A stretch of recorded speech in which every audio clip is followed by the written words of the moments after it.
Foi?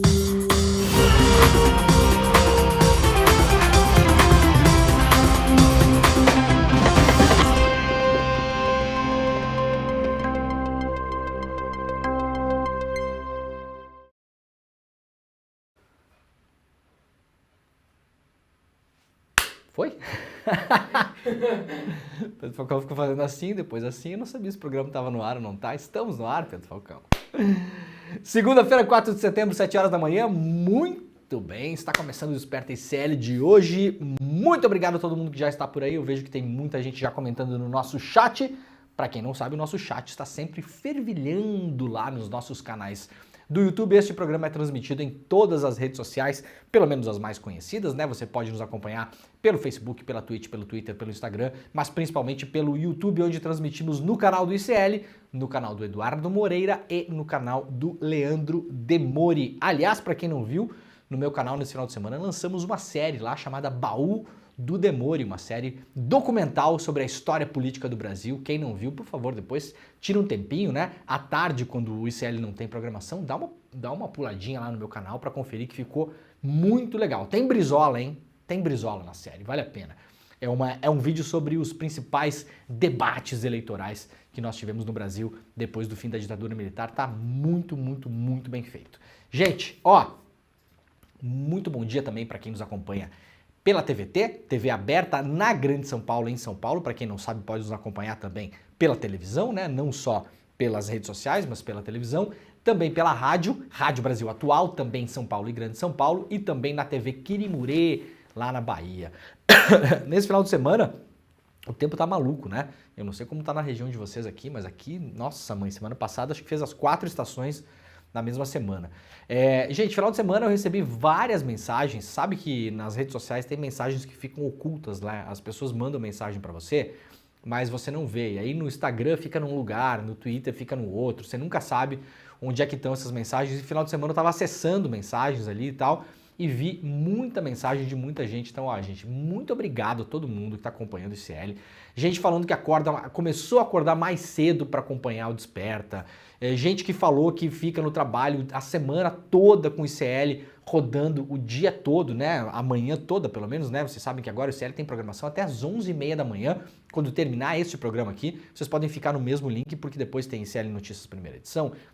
E depois nós vamos com o programa Em Detalhes, e depois nós vamos com o programa sobre mercado e sobre finanças. Então vocês fiquem aqui com a gente até às 11h30 da manhã. Então, ó, muito obrigado a quem tirou um tempo para mandar mensagens. Várias eu não tinha visto, não dá tempo de responder todo mundo, tá bom? Mas eu recebi, li várias delas. Pessoal, assim, ó, coisa muito legal. Estamos no momento de ICL mania mesmo, né? Esses dias eu estava sentado num restaurante, a pessoa passou pela calçada, uma senhorinha assim, com uma outra menina, uma criança, passaram pela calçada, entraram no restaurante para dar um abraço, para mandar beijo para todo mundo. Então, ó, os beijos que eu tenho recebido da galera que me aborda para lá e para cá, na rua, no aeroporto, nas filas, né? Eu tô mandando aqui para a equipe do ICL, para todo mundo que coloca este programa no ar e também para nossa comunidade. Muito obrigado para você que nos acompanha todos os dias. O programa está crescendo, a gente está espalhando a palavra, então, como eu sempre peço, se você puder, nessa hora da manhã, deixa o seu like, assine o canal onde você está nos assistindo, seja o canal do ICL, seja o canal do Edu, seja o meu canal, seja o canal dos nossos parceiros da rede, pode ser o canal da TVT, pode ser o canal da Rede Brasil Atual. Onde você está assistindo, assine o canal, ative o sininho, né? Sabemos como o algoritmo das redes sociais funcionam, essas coisas toda hora estão mudando, né? E muita gente muitas vezes reclama que não é mais avisada quando os programas estão no ar. Gente, estamos no ar todos os dias às 7 horas da manhã, ao vivo, sem falhar um. Então, se você entrou no YouTube e o YouTube não sugeriu para você, você vai lá na busca, procura, entra no canal e aí ativa o sininho, que é o jeito mais garantido que vocês têm de serem avisados quando este programa está no ar, tá bom? Vamos lá então? Bastante coisa para rolar hoje aqui, né? Ó, vamos começar primeiro com falar de dinheiro e falar do tempo, né? Que geralmente quando tem notícias assim eu puxo para começo do programa para todo mundo tá ligado já. Notícia do jornal o Globo, mudanças na regra do MEI, né? Para quem tem MEI, atenção aí, ó. deve beneficiar quase 500 mil de empreendedores. Governo e Congresso articulam para elevar teto de faturamento de 81 mil para 144 mil reais. Estudo aponta que cerca de 470 mil microempregadores estariam nesta faixa. O governo federal, em conjunto com deputados ligados ao setor de comércio e serviços, planeja avançar com um projeto de lei que amplia o limite de faturamento na categoria de microempreendedor individual no Brasil. Atualmente, se você monta uma MEI, você sabe que você pode faturar por ano aí até 81 mil reais, né? Depois disso, sua empresa passa automaticamente a fazer parte do Simples e aí você começa a pagar impostos muito maiores, né? O microempreendedor individual paga, na verdade, não paga impostos diretamente, né? Paga só uma mensalidade lá. Agora tem um projeto de lei para aumentar esse faturamento. Então sairia dos 81 mil por mês para 145, quase 145, né?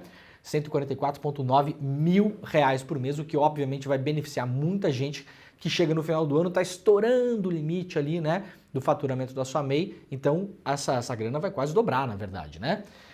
Com a mudança, o número de MEIs no país deve crescer até 20%, de acordo com a estimativa da Confederação das Associações Comerciais e Empresariais do Brasil. Já o grupo de trabalho do MEI no Fórum Permanente das Microempresas e Pequeno Porte afirma que 470 mil empresas têm faturamento entre 81 e 144 mil e com o novo teto poderão ser enquadradas como MEI. Então vai beneficiar a pessoa que chega no final do ano, está quase chegando no limite, né? E aí eventualmente não pode mais emitir serviços pela MEI, não pode fazer nota fiscal, tem que segurar ali para não estourar o limite. E aí, para além disso, tem 500 mil de empresas que hoje estão numa faixa de faturamento acima dos 81 da MEI até 150 mil que já pagam uma carga de impostos maior. Essa galera, se esse projeto de lei for aprovado, ela passa a fazer parte do grande bololô da MEI, né? A MEI, sabemos, há vários problemas, ela acaba mascarando também o mercado de trabalho, né? Porque muita gente, na verdade, é desempregado e monta uma MEI ali, né? Para dar um jeito na vida, para se virar, para tentar minimamente legalizar as suas entradas, né? Mas por outro lado, foi uma coisa maravilhosa criada aí nos últimos anos para pessoas que têm, de fato, microempresas que precisam eventualmente de nota fiscal, não conseguiam fechar um negócio aqui, um negócio lá, né? Participar de uma negociação, conseguiram regularizar todos os seus negócios. Isso é bacana demais, então deve aumentar o número de pessoas que vão poder fazer isso com esse aumento de faturamento. Apesar do limite para o faturamento de só poder ter um funcionário, o MEI tem diversas vantagens. A tributação mensal é fixa e o volume de declarações tributárias é bem menor do que as demais modalidades. A abertura e a baixa do CNPJ são feitas de forma rápida e online, né? Já a microempresa, quando você tem um faturamento um pouco maior, até 360 mil por ano, ela pode ter até 19 funcionários, mas claro, a sua receita cai porque você tem que pagar de fato mais impostos, né? Então fiquem de olho. Eu vou ficar de olho também, aviso vocês aqui, claro, se essa mudança ocorrer de fato. Por enquanto é um projeto de lei que deve ser encaminhado ainda. Veremos como as coisas andam, porque sabemos que na Câmara dos Deputados temos o senhor Arthur Lira, que navega, né? Que só levanta suas velas para levar o próprio barco para onde é de interesse dele e do seu grupo ali, né? Então a gente vai ver se isso aqui vai ser aquela queda de braço de sempre entre o governo e o Congresso ou se vai passar numa boa, né? Em se tratando de associações comerciais envolvidas, aquela coisa toda, o Congresso tende a ser mais tranquilo, né? Se fosse o MST pedindo coisa aqui ia ser um problema, né?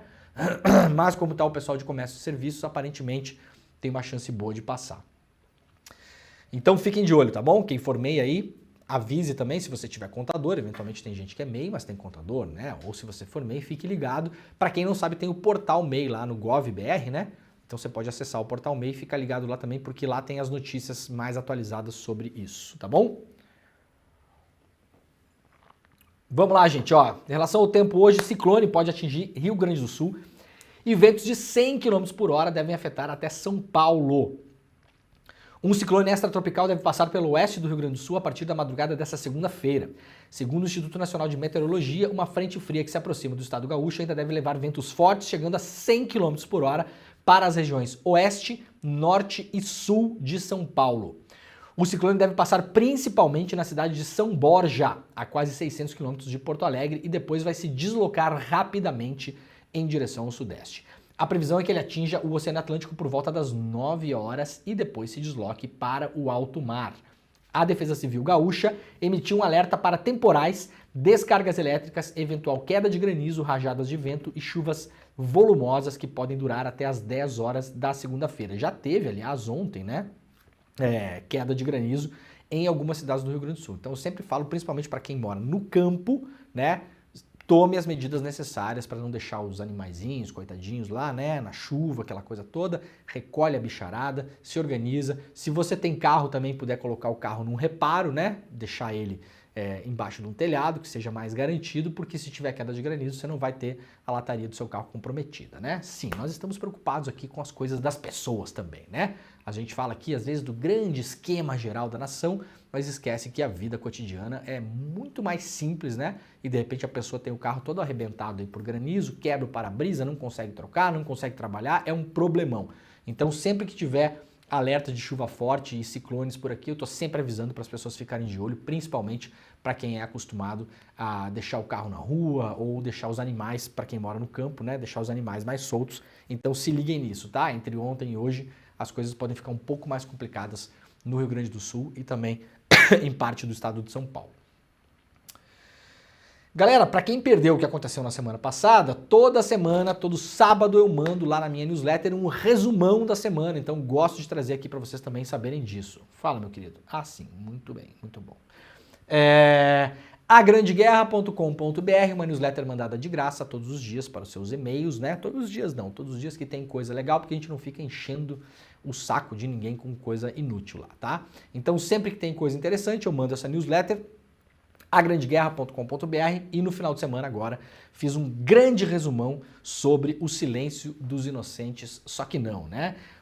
O depoimento dos Bolsonaro, né? Aquela coisa toda, o escândalo das joias, a possível delação do Mauro Cid, o senhor Aras, coisas que a gente viu na semana toda aqui, né? Então se você perdeu também o Desperta SL, você pode acompanhar esse resumão que ajuda bastante, né?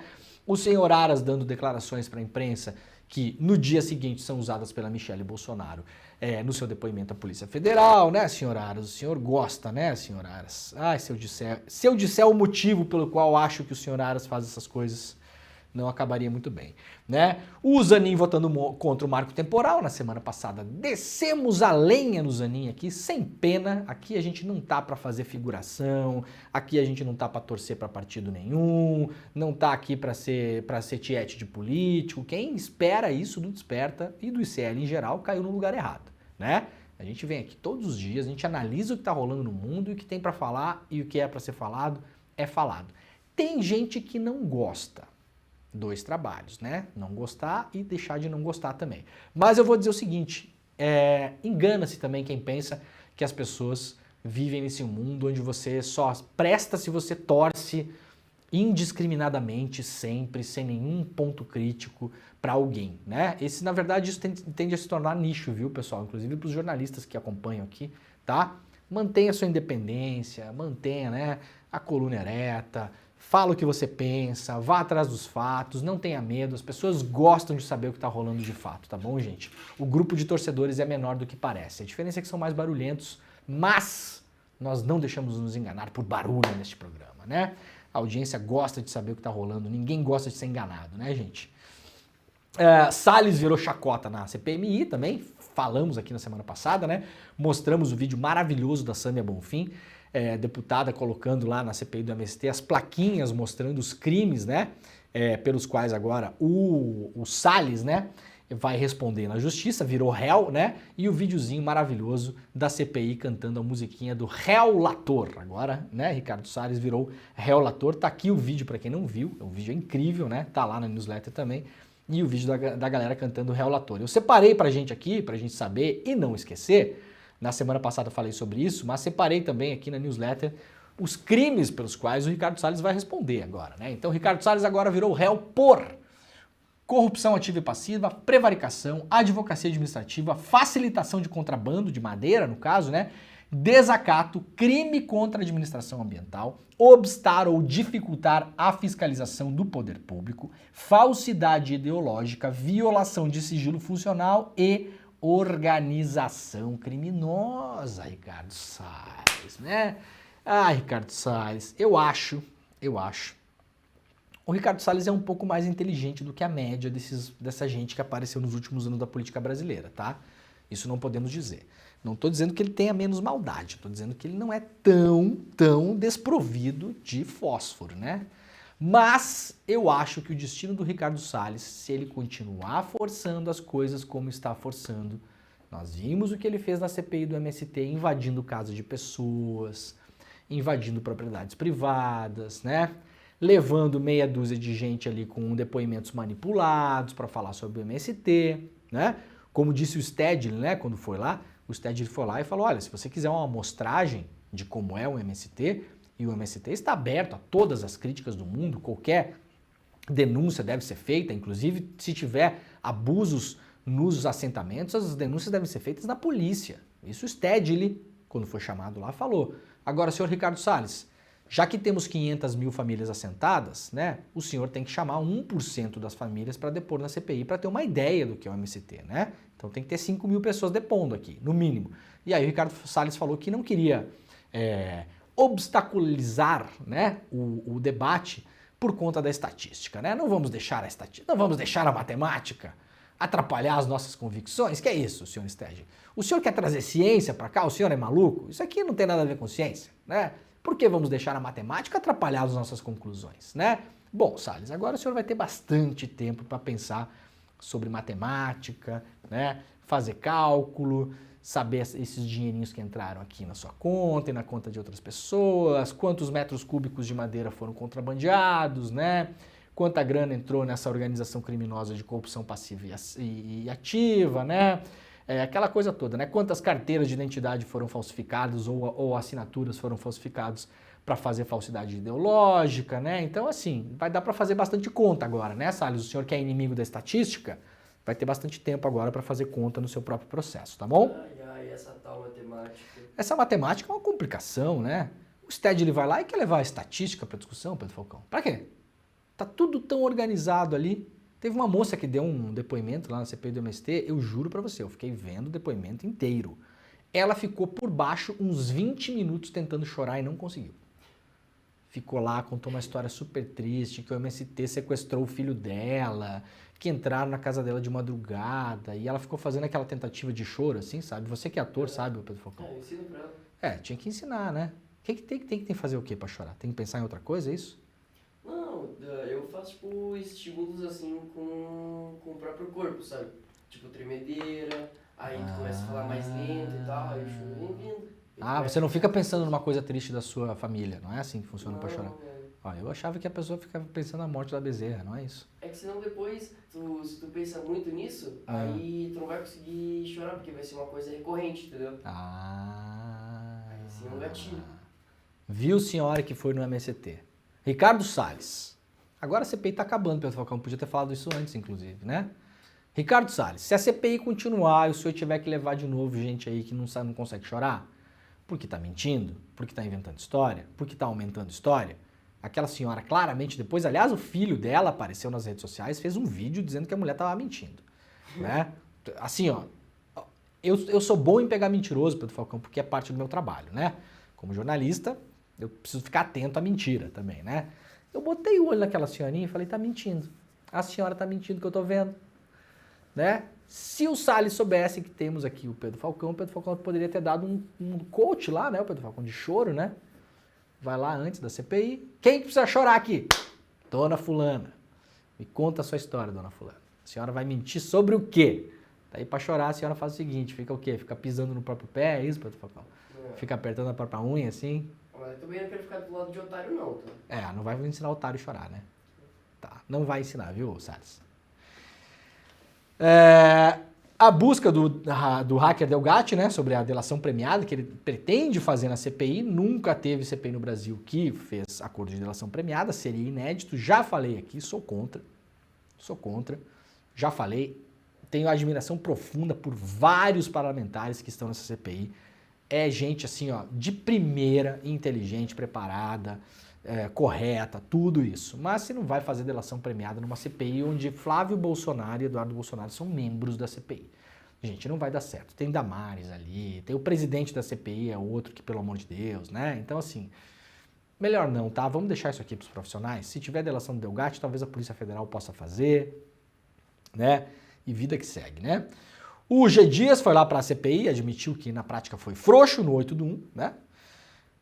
Então tudo isso no grande resumão. Estamos usando até uns GIFs animados aqui para lembrar a internet dos anos 2000, né? Tá bom? Muito bem. Então quem perdeu a semana pode recorrer ao resumão lá ou pode assistir também, né? As edições passadas do Desperta ICL.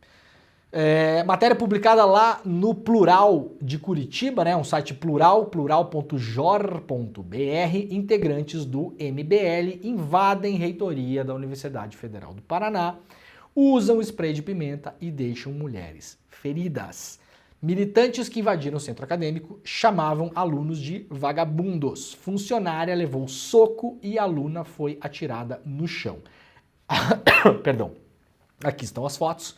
Para quem não está vendo, são fotos de ferimentos, né, na perna, no pé e nas mãos de pessoas que estavam lá, se reunindo na Universidade Federal do Paraná. Para quem não sabe, o MBL, rapidamente aqui, para as pessoas terem contexto, as pessoas esquecem. MBL surge principalmente depois das manifestações de 2013, 14, 15 e 16. Principalmente ali na esteira do que viria a ser o impeachment da Dilma. Jovenzinhos muito bem conectados e muito bem treinados, inclusive por entidades estrangeiras, foram treinados para fazer o que fazem, tá, gente? Essa gente não surgiu de combustão espontânea das ruas. Essa gente foi colocada ali, já sabia como a máquina funcionava, foram treinados para usar YouTube, para usar o escracho como arma pública, tudo que nós vamos ver depois. O que acontece hoje, inclusive, né? Você pegar uma pessoa, escrachar aquela pessoa, falar das características físicas da pessoa, chamar alguém de gordo, de feio, de careca, essas coisas que a galera costuma falar, é um negócio muito quinta série, né? Mas é um negócio que quando é feito em massa e ao mesmo tempo na internet contra alguém, funciona, tá bom? Vai por mim, porque esse negócio funciona mesmo. Isso é uma estratégia, foi adotada pelo MBL, é uma estratégia suja, que destruiu o ambiente de conversa na política. O MBL é um dos principais agentes de destruição do ambiente de conversa na política brasileira. De fato, é um ator da política brasileira no limite pelas suas atitudes antidemocrático, porque se prova que odeia a democracia pela maneira como faz as coisas, a gente está vendo mais uma vez aqui. Apoiou o Bolsonaro na eleição, não vamos nos esquecer, porque depois tentaram fazer um rebranding, né? Tentaram dar uma mudada na imagem, fazer de conta que não sei o quê. Apoiou, tirou foto, fez campanha, pediu para as pessoas votarem. O MBL elegeu também o Bolsonaro. Nunca nos esqueçamos disso, tá bom? Depois se afastou do bolsonarismo por uma mera disputa de mercado entre a extrema-direita, tá bom? Se afastou do bolsonarismo e continuou a ser o MBL. Continua a ser grupo de extrema-direita que pratica o tipo de antipolítica, que é o que fazem, que pratica. Agora, nos últimos tempos, com o fim do Bolsonaro, né? Perdeu a eleição, aquela coisa toda, o MBL veio caindo aí em descrédito, né? Alguns escândalos rondaram o grupo, dinheiro esquisito do financiamento do grupo, uma grana, uma investigação que entrou ali de uma grana que ninguém sabe até hoje exatamente como é que funcionou esse negócio, quem botou dinheiro para a fundação, do que vivem os caras, né? Quem paga a brincadeira toda ali. Isso gerou uma série de desconfianças em cima do grupo, né? O grupo rachou também, alguns caras saíram, outros caras novos entraram, né? Aí teve o caso do Arthur Mamãe Falei, que foi para a Ucrânia fazer basicamente vídeos que pareciam vídeos de turismo sexual com refugiadas ucranianas, né? Foi para lá dizendo que era fácil pegar as mulheres que estavam ali no campo de refugiados, né? Isso está em vídeo, eu não vou colocar aqui porque este programa é adepto do São Boechat, né? Aqui a gente não dá palco para otário, né? Então a gente não vai colocar esse vídeo aqui, mas todo mundo viu esse vídeo na época que saiu. Foi cassado, né? Era deputado estadual por São Paulo, foi cassado. O senhor Mamãe Falei, né? Mamãe Cacei, no caso, né? E agora o MBL está tentando voltar aos holofotes. Como eles estão fazendo isso? De que modo? Estão sistematicamente invadindo eventos e locais em universidades públicas, provocando pessoas para propositalmente gerar briga. Estão lá, se jogam para cima das pessoas, pedem para apanhar, pedem para tomar soco, é isso, tá? Essa é a estratégia. Infelizmente não dá para ignorar totalmente, né? O que acontece? Nesse final de semana, feriram pessoas lá no Paraná. E muita gente tem avisado o seguinte, isso aqui vai dar M, tá bom? Talvez tenha uma pessoa dentro do MBL, talvez tenha uma, que tenha algum resquício de bom senso. Eu estou avisando aqui, e não só eu, muita gente está avisando. Isso não vai terminar bem. Isso não vai terminar bem. Na semana retrasada, teve um cara do MBL que foi para a USP também, com um segurança armado, com uma pistola na cinta. Isso não vai terminar bem. Tá bom? Escrevam o que eu estou falando. Vai acontecer um acidente, alguém vai fazer uma coisa fora da normalidade, os ânimos vão se exaltar, alguma coisa vai acontecer se vocês continuarem fazendo isso. Tá bom, gente? E a chance maior de acontecer, senhores do MBL, é de fato um acidente. Entendeu? Uma correria, alguém tropeça, cai de um lugar alto, alguém empurra alguém sem querer, entendeu? A pessoa vai dar um bololô desse, a pessoa vai correr, passa um carro, é atropelada, aparece um maluco com uma arma no meio desse negócio, alguém entra numa briga dessas brigas falsas que vocês criam e a coisa passa do limite. Não precisa muito, gente. Vocês estão colocando pessoas em risco e estão se colocando em risco também. É uma estratégia política suja, é uma estratégia política vagabunda, porque no fim das contas é o que vocês são e é o que vocês sempre foram. Mesmo depois da tentativa de rebranding, tentaram fazer. Durante a eleição do ano passado teve candidato que queria subir em carro de som com o MBL, inclusive, né? Teve candidato aí, né? E não era o Bolsonaro, não. Né? Eu não vou falar para as pessoas não começarem a polêmica no chat. Então vamos deixar assim, depois vocês procurem, tá? Não tem conciliação com quem não quer se conciliar com a democracia, gente. Essas pessoas não querem saber de democracia. Elas querem usar a democracia até o limite em que é bom para elas. Se eleger, conseguir assessores, conseguir cargos e crescer o grupo político deles. Mas a tática é a antipolítica e isso vai acabar mal. Vocês vão se machucar ou vocês vão machucar pessoas. É capaz de escapar um inocente nessa história ainda e isso não vai acabar bem. Eu estou dando aqui um conselho de quem não gosta nem um pouco de vocês, com todos os motivos do mundo, e eu espero que tenha uma pessoa com consciência dentro desse grupo de vocês para fazer com que vocês parem com isso, tá? Aliás, é bom chamar os partidos também, né, para conversar, porque olha aqui, eu pesquisei nesse final de semana e não descobri se ainda é filiado, tá?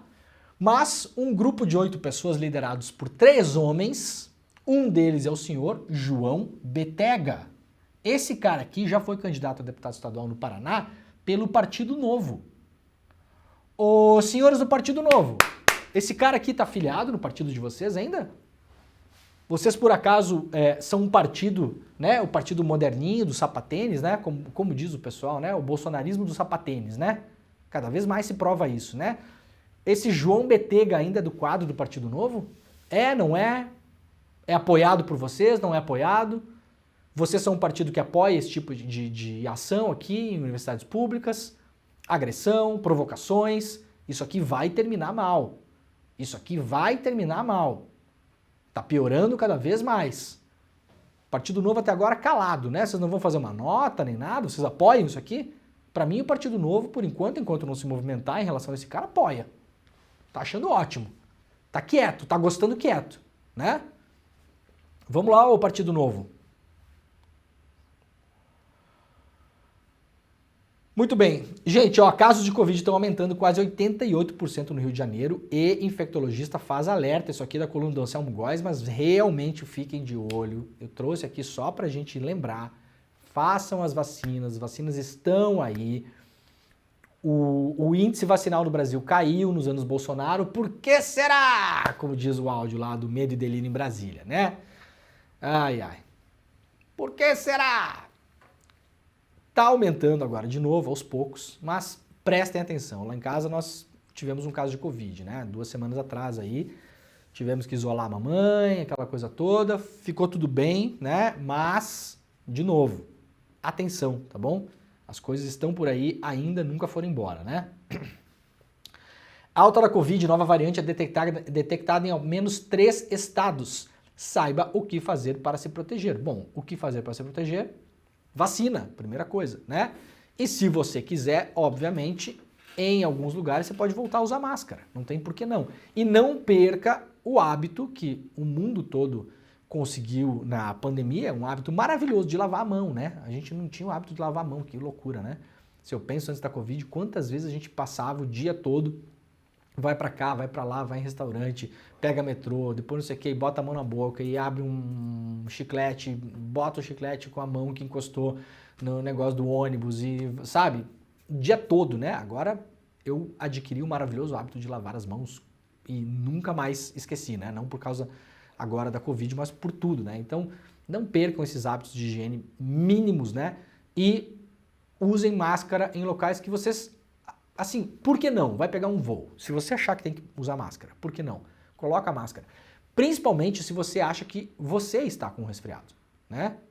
Para evitar passar para os outros, né? Não seja egoísta, né? Você tá com resfriado lá, tudo bem se você tem rinite é uma coisa. Agora, tá com resfriado, tá com tosse, não sabe o que é, tá com coriza, bota a mascarinha para entrar nos lugares, tá bom? Você pode ajudar aí bastante a não infectar um monte de gente, né? Gente, só uma notícia rápida aqui da Folha de São Paulo, que eu achei muito curiosa, né? A Folha de São Paulo deu essa notícia no final de semana e causou um micro alvoroço aí pelas redes sociais também, né? Olha essa manchete. Quase 1/3 dos paulistanos aprova concessão de parques municipais. O que tem de errado aqui? O que vocês acham que tem de errado em isso aqui virar manchete? Eu vou ler de novo, tá?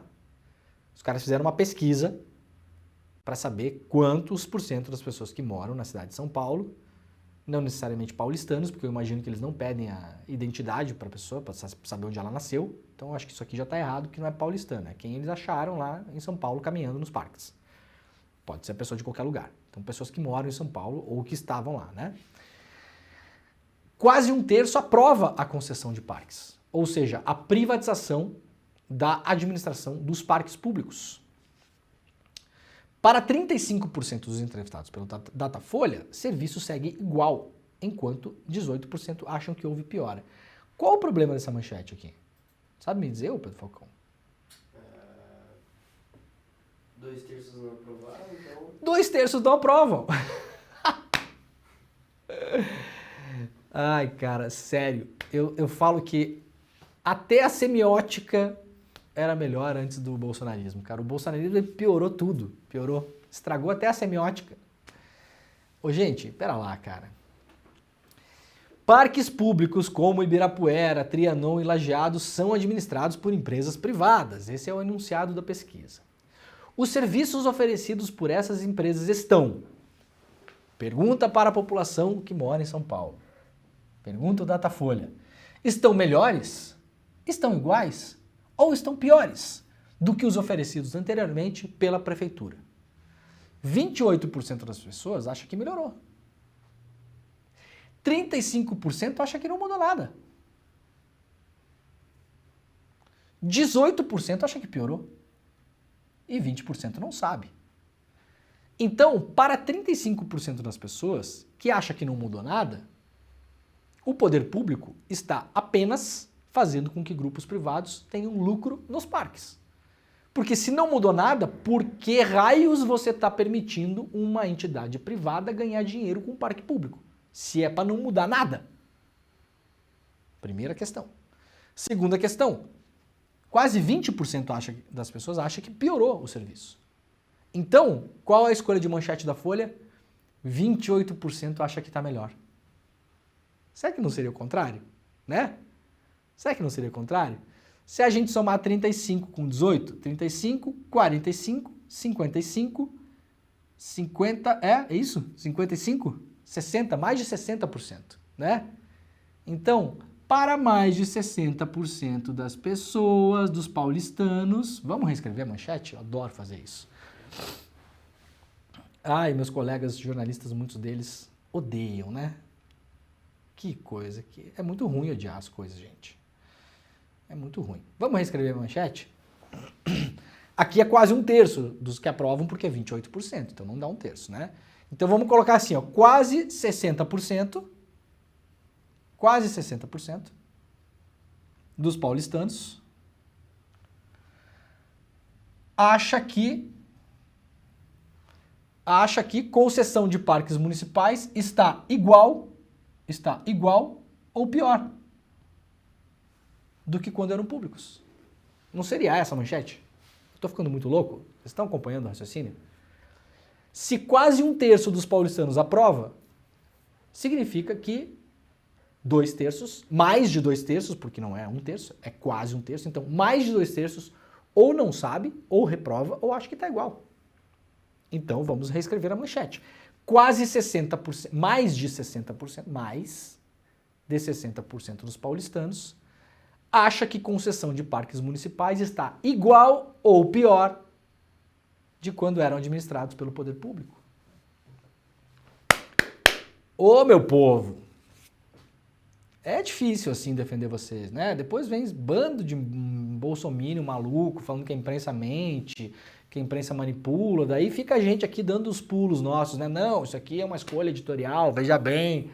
Pera lá, rapaziada, ajuda, né? Me ajuda a te ajudar, meu companheiro. Senão depois a gente vai ter que ficar defendendo a Folha. Vou ter que ficar eu defendendo a Folha para dizer pro meu tio bolsominion lá que a Folha não fica sentada num bunker junto com um monte de maluco manipulando para mudar as coisas, né? Isso aqui é barbeiragem e interesse editorial também, né? Tá ruim, né, Folha? Não dá assim, né? Ó, Caetano Veloso conseguiu enfim notificar os herdeiros de Olavo de Carvalho sobre indenização de 3 milhões a ser paga. Viúva do filósofo e uma de suas filhas foram encontradas pela justiça em Santa Catarina. Ué, não estão mais nos Estados Unidos? Desde a morte de Olavo de Carvalho, em janeiro de 2022, os advogados de Caetano Veloso tentam notificar o espólio do escritor e filósofo sobre a indenização que Olavo foi condenado a pagar por ação por danos morais contra o Caetano Veloso. Pois, enfim, a citação aconteceu. A viúva de Olavo, Roxane, e uma de suas filhas, Leila Maria, foram notificadas em Santa Catarina. É que elas representam os bens deixados pelo antigo pensador, entre aspas. A dívida hoje supera os 3 milhões de reais. Cara, Santa Catarina realmente virou assim, né? O Pedro Falcão. Vai pra lá, né? Vai pra lá. Filho do Olavo de Carvalho, Santa Catarina. Jair Renan, Santa Catarina. Silvinei Vasquez, Santa Catarina. Ó, com todo o amor que eu tenho pelo estado que eu nasci, né?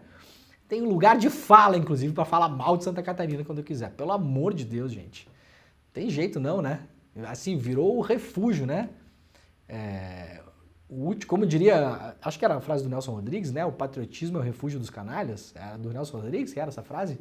Quem souber fala pra mim aí que eu não lembro, né? Santa Catarina virou o refúgio dos canalhas, né? Um negócio impressionante, né? Tem gente muito boa lá, claro, mas é complicado, né?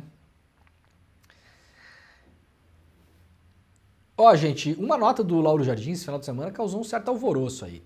Eu não gosto desse tipo de nota em off. Já falei 1000 vezes aqui. Eu não gosto desse tipo de jornalismo. Eu não gosto, é uma opção minha, pessoal. Eu não gosto de jornalismo que é feito majoritariamente com off. O que é off? Para quem não sabe, já expliquei aqui, ninguém é obrigado a saber, vou explicar de novo.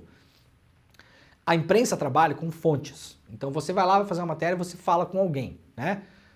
Tirando as reportagens onde você consegue documentos e provas documentais, né? Que geralmente são as melhores, né? Porque aí você não deixa dúvida, tá lá documentado, tá escrito, tá lá, tem uma conversa de zap, tem um negócio, tem um documento, é melhor do que ficar no diz fulano, tudo bem. Mas o jornalismo de diz fulano existe, tá? Muitas vezes ele é importante, ele é bem feito, uma entrevista com uma denúncia, tudo bem, beleza. Tem 2 jeitos de fazer isso, em on ou em off. O que é em on? Você fala com alguém, você publica a reportagem e você dá uma frase da pessoa e você diz ali, diz fulana, diz fulano. Você coloca o nome de quem falou aquilo para você. Isso dá mais solidez para a matéria, mais confiabilidade. Você tem uma pessoa falando uma coisa. O que é o em off? Você publica, geralmente, páginas de notas, essas páginas de notas curtas, informações, e não dá o nome da fonte. Então, assim, dizem aliados, fontes do alto comando, né? O exército está preocupado. Quem está preocupado? Deixa eu ver aqui. Quem que é o general que está preocupado? Ah, não tem o nome do general. É uma entidade chamada o alto comando. Eu não gosto, tá bom? Muitas vezes trago essas matérias aqui porque são de jornalistas que são confiáveis e consigo muitas vezes fazer algum tipo de apuração paralela ou se aquilo tem sentido num contexto geral das coisas. Essa nota do Moro eu acho esquisita pra caramba, tá? Pode o Moro ter falado isso para aliados? Pode, eu não duvido porque o Moro também não preza muito, né? Não usa muito essa parte da foto que tá aqui, ó. Esse pedacinho da foto aqui, né? Não costuma usar muito, né? Não é muito bom no uso, né? Tudo bem. Mas causou um alvoroço enorme a notícia, né? Lauro Jardim trouxe a notícia no final de semana. Para aliados, o Moro teria dito que tempos de juiz dele, Moro, lhe renderam uma bala de prata, a expressão usada, né? Bala de prata, que é a arma final. Quando você precisa acabar com uma conversa, você tem aí guardado a bala de prata, né? Vamos lá para a nota. Em conversas reservadas com aliados, então, de novo, é nota em off, não tem nome de ninguém aqui, não sabemos quem falou isso, não sabemos quem é o aliado, não sabemos quantos aliados, pode ser 2, pode ser 10, tem diferença, né? 10 pessoas falarem para você a mesma coisa e 2, né? Então não sabemos, tá? Então a solidez da apuração pra gente, publicamente, ela não é transparente, a gente não sabe. Em conversas reservadas com aliados sobre a possibilidade de perder o mandato de senador, o Sérgio Moro tem garantido estar seguro de que conseguirá concluir os 8 anos para os quais foi eleito. O motivo, uma bala de prata guardada na manga. Como juiz, Moro teve acesso a informações de autoridades e acredita que isso garantirá a sobrevida no Senado. Se o Moro falou isso aqui, é um motivo maior para caçar o mandato dele do que a atual investigação. Simples assim. O Moro atualmente está sendo investigado por ter, eventualmente, gasto mais dinheiro para a campanha do Senado do que poderia pela lei, tá bom? Praticou uma espécie de concorrência desleal na candidatura ao Senado no Paraná. Por quê? Porque, segundo o entendimento do processo que está lá no Tribunal Regional Eleitoral do Paraná, o Moro usou a sua pré-campanha, entre aspas, ao governo do Brasil, à presidência da República, para fazer campanha ao Senado. E isso fere a legislação e, por isso, pode ser condenado e chutado do parlamento, tá bom? Se o Moro, de fato, disse isso aqui para aliados, não sabemos se para quem disse, se disse, às vezes é um boato que alguém diz pro jornalista que disse, mas não disse mesmo, enfim, aquela coisa toda. É uma notícia em off, não sei, eu não sei, tá? Mas isso aqui está publicado num jornal, que é o jornal O Globo, né? É motivo maior para a cassação do Moro isso aqui do que o processo que ele responde hoje. Isso aqui é chantagem. Chantagem e ameaça. A notícia foi atualizada depois. Ontem, às 9 horas da manhã, o senador Sérgio Moro entrou em contato com a coluna para dizer que repudia veementemente a nota acima e que seu trabalho sempre foi pautado no respeito às funções que exerceu e jamais utilizaria meios escusos para benefício próprio, além de respeitar as instâncias julgadoras como o Tribunal Eleitoral. Essa é a nota que o Moro mandou para lá.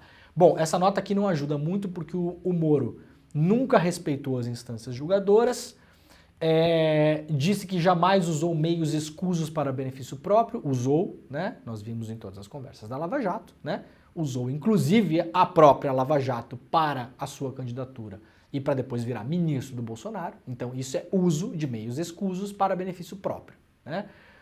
E trabalho sempre foi pautado no respeito às funções que exerceu, também é mentira, porque nós vimos que o Moro foi inclusive chancelado pelo Supremo Tribunal Federal como um juiz parcial, né? Então, ele não teve respeito pelas funções que exerceu. Isso judicialmente está provado, isso não é a minha opinião. O Moro não pode escrever isso aqui porque isso aqui é falso. Se o tribunal pega um juiz e fala que o juiz não exerceu suas funções, não foi o juiz isento, não foi o juiz imparcial, então este juiz não exerceu as funções conforme o respeito que elas mereciam. Então, para começar, a nota do Moro já tem um problema sério, grave, né? Eu achei esquisita a nota, tá? Quis trazer pra gente debater e discutir aqui, eu achei esquisita. Eu achei que ele ia matar um lobisomem pela bala de prata. Ah, bala de prata pra matar lobisomem? Mas o lobisomem não é estaca de madeira no coração? Não, esse é vampiro.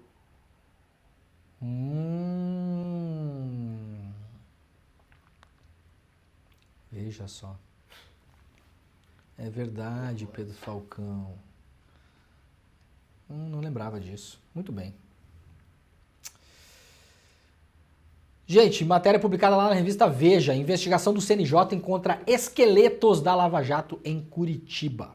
Relatório aponta irregularidades na destinação judicial dos valores e bens apreendidos de investigados e também nos acordos internacionais da operação.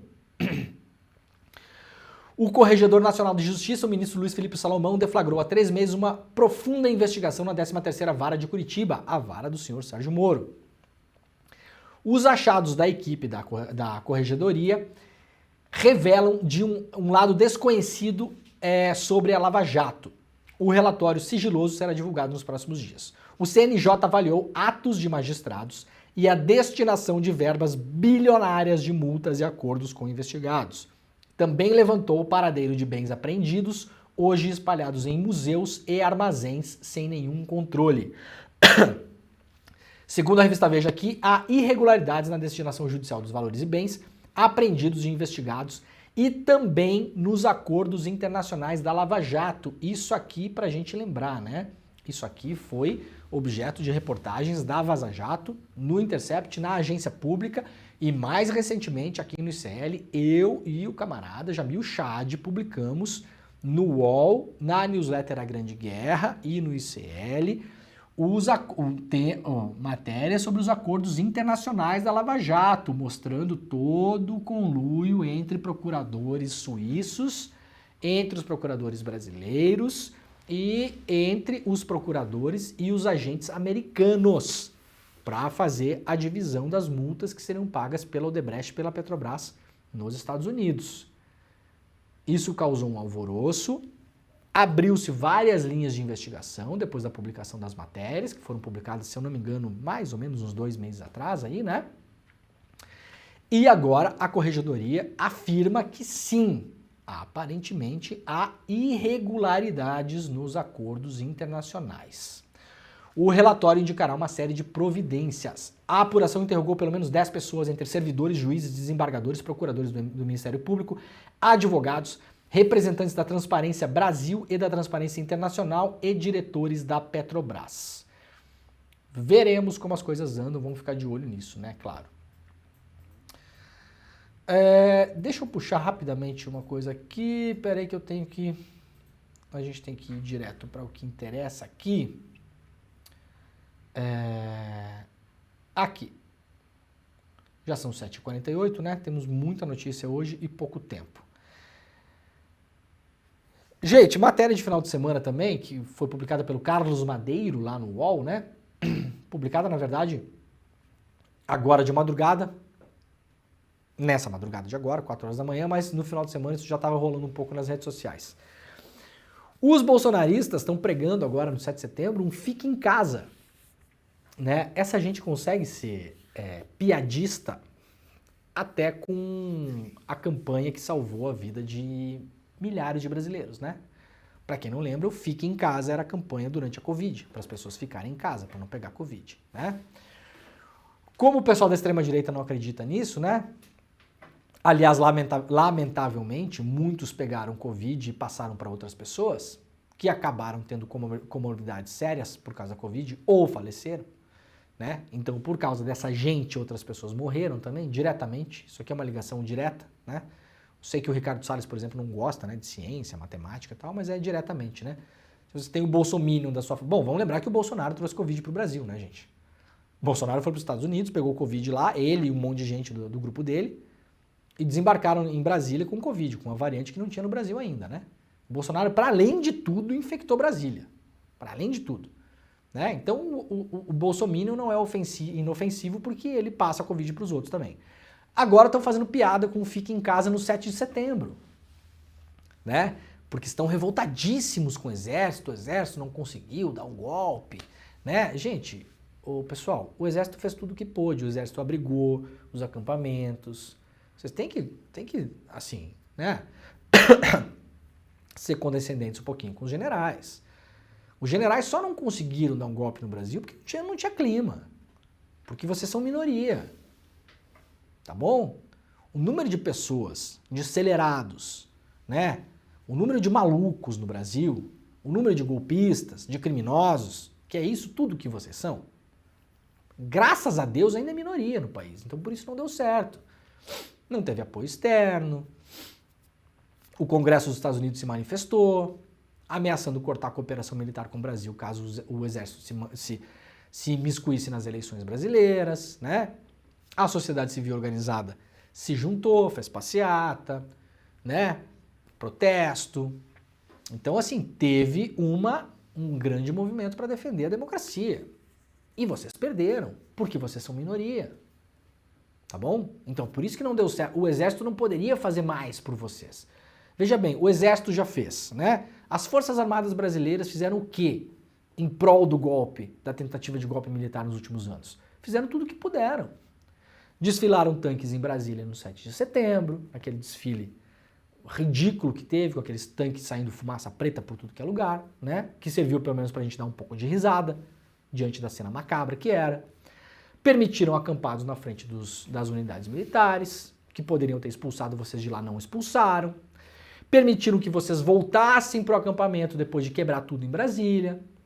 Impediram a PM do Distrito Federal por 3 vezes de desmantelar o acampamento. Viúva e mulher de gente do alto comando ficou indo no acampamento, dar força para vocês. O Braga Neto fez várias frases cifradas dizendo que o golpe ia rolar. O general Heleno falou publicamente que o Lula não ia subir a rampa. O Bolsonaro ameaçou a STF. Então, assim, gente, o exército fez o que pôde. Não adianta vocês ficarem bravos. Vocês são minoria, né? Vocês são minoria, vocês perderam. A democracia venceu. As pessoas não querem viver num mundo controlado por vocês. Porque, para além de tudo, olham para vocês e veem que boa parte de vocês são o quê, Pedro Falcão? Um bando de otário, né, Pedro Falcão? Então a gente não quer viver nesse mundo, tá bom? O Brasil decidiu que não quer. Vocês perderam a eleição, para além de tudo, tá bom? Então, agora estão pregando um fique em casa, né, no 7 de setembro. A proximidade do 7 de setembro fez com que muitos bolsonaristas ficassem indignados novamente com o exército, que era cobrado para dar um golpe militar e impedir a posse de Lula. Nos últimos dias, postagens nas redes sociais, não só do exército, mas também na Marinha e da Aeronáutica, receberam centenas de comentários lançando uma campanha pregando boicote aos desfiles tradicionais do 7 de setembro. É a campanha Fique em Casa. Então, nós vamos mostrar um vídeo aqui, para início de história, mostrando por que a gente não quer ser controlado e governado por gente como esse cara aqui, que é um cara que foi depor na CPI lá do Distrito Federal, né? Um dos golpistas ali, né? Um dos patriotas. Pra vocês verem como as fake news fizeram a cabeça dessa galera. No fim, são um pouco vítimas desse sistema digital que a gente vive. Não tiro a responsabilidade também das grandes plataformas. Tem também, né? Mas a notícia boa é o seguinte. Quem quiser sair com a família no 7 de setembro, né? Ir na praça, no parquinho e tal, temos uma boa chance de vermos menos patriotários na rua, marchando daquele jeito patético, segurando a bandeirinha do Brasil e enchendo o saco nos outros. Então, fique em casa, eu vou aqui fazer força nessa campanha. Patriotário que ficou brabo com as Forças Armadas, fique em casa no 7 de setembro, por favor, porque a gente não quer ver a sua fuça na rua, tá bom? Muito obrigado. Não saiam por longos anos. Podem ficar em casa, isso, podem ficar em casa por muito tempo, inclusive, tá? Podem ficar em casa na eleição do ano que vem, pode ficar em casa, né? Na eleição de 2026 pode ficar em casa de novo, tá bom? Pode ficar em casa, não precisa nem sair para votar, tá bom? Muito obrigado. Vamos lá mostrar o vídeo? Presta atenção nesse vídeo, vamos lá. As pessoas vinham de todo lugar do Brasil e lá cada um fazia sua doação. Então, para ajudar, para comprar, acredito eu que seja por isso, porque eu também não sou tão ingênuo, né? Estou lá olhando, né? Era isso, as pessoas que estavam lá, cada um dava 50, 100, 30 reais. O senhor doou alguma coisa? Não cheguei a doar porque eu não estava tendo nem dinheiro para nada, porque eu vivia lá, eu não conseguia trabalhar, eu estava preocupado com o Brasil. Preocupado em que sentido? Eu queria, como eu te falei, eu prezo pela igreja, pelos bons costumes, eu fiquei com medo. O senhor é de qual igreja? Eu sou do evangélico. O senhor ficou com medo de quê? Veja bem, antes quando a Dilma tinha saído, eu me recordo uma ocasião que quem tinha uma casa que tinha 3 quartos ou 4 quartos e alguém que estivesse na rua e não tivesse direito, que não tivesse teto ou casa, eu teria que ceder um dos quartos. Só acreditou nisso?